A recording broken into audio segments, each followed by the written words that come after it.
Hello everyone, welcome back to your channel D Pharmacy Note. This video is D Pharma first year student, subject नाम है pharmaceutics first. आज का हमारा topic है subject syllabus के according, आपका जो न्यू सिलेबस है उसके अकॉर्डिंग हमारा सेकंड नेक्स्ट पार्ट था कि कंटेनर कितने टाइप्स के होते हैं। बहुत ही ज़्यादा इंपॉर्टेंट होता है फार्मास्यूटिक्स में ये सब जानना, क्योंकि अगर हम लोग को पता रहेगा तभी हम लोग दवाइयों को स्टोर कर सकते हैं अच्छी तरीके से। ठीक है, तो देखिए यहाँ पे कंटेनर्स कितने टाइप्स के होते हैं, यहाँ पे आपको ये इन्फॉर्मेशन मिलेगी। अगर वीडियो अच्छा लगे तो प्लीज़ लाइक जरूर करिएगा।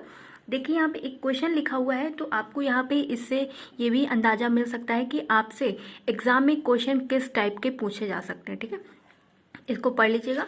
हम लोग देखते हैं कंटेनर्स कितने मतलब क्या होता है, कितने टाइप्स के होते हैं।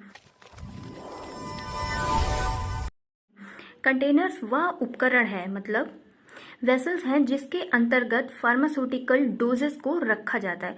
तो आप पूरा हिंदी में लिखने की गलती बिल्कुल भी ना करें, इंग्लिश के साथ हिंदी को लिखें। ठीक है, तो जहाँ पे मैंने इंग्लिश लिखा हुआ है, जहाँ पे मैं इंग्लिश वर्ड बोल रही हूँ उसको इंग्लिश में ही लिखें और अच्छे से कंफर्टेबल नोट्स बनाएं एकदम इजी तरीके से। ठीक है, फार्मास्यूटिकल डोजेस रखी जाती हैं, उसे कंटेनर के अंतर्गत औषधियाँ प्रत्येक समय मतलब ऑल टाइम उसके कंटेनर के संपर्क में रहते हैं। ओके, इसलिए कंटेनर भी अच्छी क्वालिटी का होना चाहिए, क्योंकि जो दवाइयाँ होती हैं डायरेक्ट हम लोग के पेट में जाती हैं और वो ट्रीटमेंट करने के लिए, ना कि टॉक्सिक फैलाने के लिए। ओके, इसलिए कंटेनर के ऊपर ध्यान देना चाहिए कि कैसा डिब्बा है जिसमें दवाइयों को रख रहे हैं। ओके, द्वितीय कंटेनर का उपकरण होता है जो प्राथमिक कंटेनर के संपर्क में रहता है। संपर्क में रहता है मतलब कांटेक्ट में रहता है, एंड ड्रग्स के कांटेक्ट में नहीं रहता। ठीक है, फार्मास्यूटिकल इंडस्ट्री में प्रयुक्त होने वाले कंटेनर्स को उनकी यूटिलिटी मतलब उपयोगिता के आधार पर उनको क्लासिफाई किया जाता है, वर्गीकरण किया जाता है, उसको यहाँ पे आप लिखिएगा क्लासिफाई किया जाता है। ठीक है, तो फर्स्ट नंबर हमारा है, इंग्लिश में आपको लिखना है, हिंदी में हेडिंग डालने की गलती कभी भी नहीं करनी। आपको इतना याद रखना है कि इंग्लिश में हरदम हेडिंग डालनी है तो इंग्लिश में डालनी है। ठीक है, सिंगल डोज कंटेनर होता है क्लासिफिकेशन, अभी हम लोग इसके बारे में सब कुछ डिटेल में देखेंगे। पहले आप क्लासिफिकेशन डाल दीजिएगा और फिर लिखिएगा फर्स्ट पे single dose container, second number पे multi dose container, air tight container, light resistant container, aerosol container, well close container. ठीक है, तो ये हो गए 6 पॉइंट जो कि आपके लिए काफ़ी ज़्यादा इंपॉर्टेंट है और आपके एमसीक्यू क्वेश्चन में भी पूछे जा सकते हैं कि कंटेनर कितने टाइप्स के होते हैं। तो आपको ये याद रखना है नाम वगैरह, क्या पता सीक्वेंस से लगाने को दे दिया जाए, क्या पता मैचिंग दे दिया जाए, या फिर पूछ लिया जाए कितने टाइप्स के होते हैं। तो आपको याद रखना है 6 टाइप के होते हैं कंटेनर्स। ओके, अब आइए देखते हैं फ्रेंड्स सिंगल डोज कंटेनर क्या होता है और इसके बारे में थोड़ी सी जानकारी, कैसी दवाइयाँ रखी जाती हैं सिंगल डोज कंटेनर में। ओके, सिंगल डोज कंटेनर, इस प्रकार के कंटेनर का यूज किया जाता है एक खुराक के लिए, मतलब सिंगल डोज रखने के लिए इस प्रकार के कंटेनर का यूज किया जाता है और इसका यूज करने के बाद डिस्पोज ऑफ मतलब इसको फेंक दिया जाता है। जैसे कि एग्जाम्पल लाइक लिखिएगा यहाँ पे,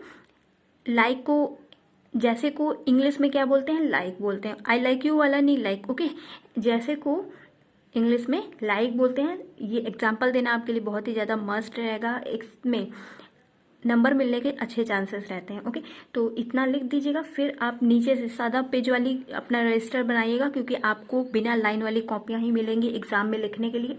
ठीक है, तो आप इतना लिखने के बाद फिर यहाँ पे लाइक लिखिएगा और फिर example like ampoule and walls, मतलब एम्प्यूल जो इंजेक्शन आता है ना, हम लोग इंजेक्शन फिल करते हैं, पेशेंट को लगाते हैं, और वॉयल जो जिसमें इंजेक्शन भरा रहता है और फिर लिक्विड होता है उसको इंजेक्शन में पुट करते हैं और फिर बॉडी पे देते हैं। ठीक है, तो ये वही है एम्प्यूल सुई वाला। ठीक, अब ये हो गए सिंगल डोज कंटेनर्स होते हैं।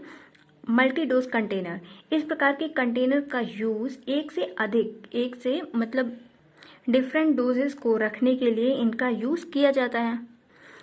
ठीक है, इन कंटेनर में औषधि की खुराक निकालने पर इनकी मतलब जो क्वालिटी होती है, गुणवत्ता, तो आप क्वालिटी लिखिएगा, उन पे कोई भी क्वालिटी एंड प्योरिटी शुद्धता पर कोई भी इफेक्ट नहीं पड़ता है, जैसे कि खराब होने का।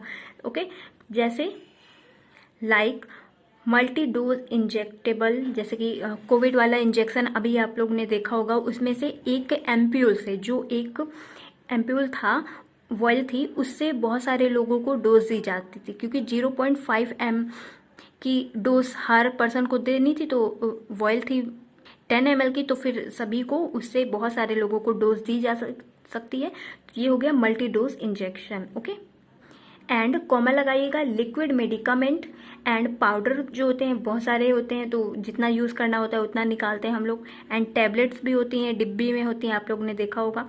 एंड कैप्सूल्स भी होते हैं, जिन पे कोई भी मतलब कि वो इफेक्टिव रहते हैं, ज़्यादा पावर के होते हैं, कि उन पे अगर खोला जाता है, बार बार ओपन क्लोज किया जाता है, कोई इफेक्ट नहीं पड़ता है।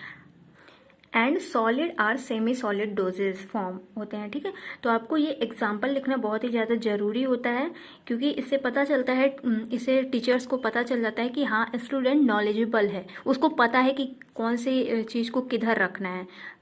ओके, तो यही सारे पॉइंट्स होते हैं नंबर मिलने के। तो अब आइए थर्ड पॉइंट देखते हैं। अगर वीडियो अच्छा लगा है तो लाइक ज़रूर करिएगा सभी लोग, और अपना रिस्पॉन्स बताइएगा कि आपको ये वीडियो कैसे लगा, क्या कमी रह गई है इस वीडियो में और भी इंक्लूड करने के लिए। एयर टाइट कंटेनर, इन्हें हर्मेटिकली शील्ड कंटेनर भी कहा जाता है। एयर टाइट कंटेनर को हर्मेटिकली सील्ड कंटेनर भी कहा जाता है, तो आपको ये याद रखना है। एमसीक्यू क्वेश्चन इससे बन सकता है।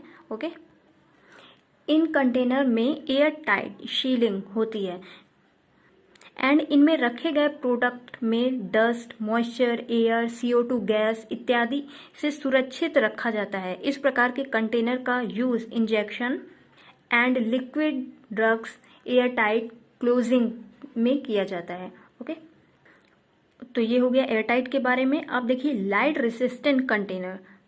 बहुत सारी ऐसी दवाइयाँ होती हैं जिनको लाइट से बहुत ज़्यादा बचाना पड़ता है। ठीक है, इस प्रकार के कंटेनर का यूज़ औषधि के लिए किया जाता है, जो कि लाइट से बचाना रहता है। इनका यूज़ इसलिए किया जाता है क्योंकि जो प्रकाश की उपस्थिति में डिकम्पोज हो जाती है, मतलब कि अपघटित हो जाती हैं, ऐसे पदार्थ का यूज़, ऐसे प्रोडक्ट का यूज़ एम्बर कलर ऑक्यूब कंटेनर में रखा जाता है। तो आपको ये याद रखना है, amber colour light resistant container होता है, इसको याद रखना है। ठीक है, और आज का टॉपिक जो मैं आपको दिखा रही हूँ, एक स्टूडेंट मेरे बहुत ज़्यादा थोड़े से परेशान रहते हैं, क्योंकि न्यू स्टूडेंट है, सभी बातें, कोई भी कहीं नई जगह जाता है तो थोड़ा परेशान रहता है। तो आप लोग बिल्कुल भी परेशान ना होइए, बस शांति के साथ, एक कंसंट्रेशन के साथ अपना वर्क करते रहिए, जरूर आप लोग अच्छे से क्लियर कर पाओगे, और एक इंटरेस्ट होना चाहिए अपने वर्क को करने में। ठीक है, आज का टॉपिक सभी इंपॉर्टेंट है, जो भी जितना मैंने अंडरलाइन कर रखा है, जो बता रही हूँ पूरा इंपॉर्टेंट है, कहीं पे भी बेकार नहीं है, पूरा इंपॉर्टेंट है। आप इसको एज अ इट नोट कर सकते हैं, नोट्स बना सकते हैं। नोट्स आपको वही बनाना है जो आपके लिए समझ में आ रहा है, जो समझ में नहीं आ रहा है उसको नहीं बनाना है। ऐसा नहीं कि छाप लिया बस, आगे पढ़ना भी तो है। ये अपने नोट्स को अच्छे से बनाइए, जिसको अच्छे से दोबारा रिवाइज कर सकें। ओके, नेक्स्ट पॉइंट है एयरसोल कंटेनर। एयरसोल कंटेनर को प्रेशराइज्ड कंटेनर भी कहा जाता है। इन कंटेनर की आंतरिक सामर्थ्य, मतलब मैकेनिकल स्ट्रेंथ अधिक होनी चाहिए, जिससे वह कंटेनर का आंतरिक दबाव, मतलब इंटरनल प्रेशर सहन कर सकें। इसीलिए इनको एयरसोल कंटेनर कहा जाता है। ओके, अब देखिए वेल क्लोज कंटेनर में क्या आता है।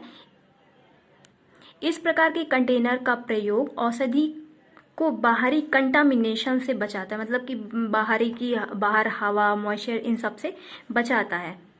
इसका एग्जाम्पल है क्लोजियर, किसी पैकेजिंग का वह भाग जिसे आवश्यकता अनुसार खोला व बंद किया जा सकता है, तथा उसमें रखे गए प्रोडक्ट को रखने एवं निकालने में या ट्रांसफॉर्मेशन के समय औषधि को निकालने में प्रिवेंट करता है। ठीक है, तो ये हो गए क्या, वेल क्लोज कंटेनर्स हो गए। तो यहाँ पे हम लोग ने देखा कि कंटेनर्स कितने टाइप्स के होते हैं और कंटेनर का क्लासिफिकेशन। अब नेक्स्ट पार्ट देखेंगे ग्लास कंटेनर, इसको नेक्स्ट वीडियो में कवर किया जाएगा। अगर वीडियो अच्छा लगा तो please like, share and subscribe this channel. Thank you, take care, meet to next video guys. Subscribe.